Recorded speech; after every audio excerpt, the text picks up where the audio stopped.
மான்கள் பேசும்போது மொழியேதம்மா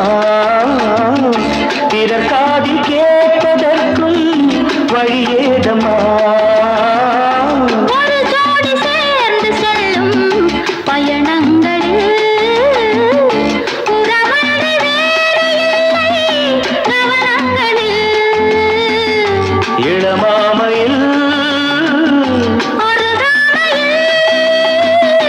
வந்தாடும் வேளை இன்பம் கோடி என்று அனுபவம் சொல்லவில்லையோ நம்ம கருவாட்டு கூட முன்னாடி போ என் மன்னவன்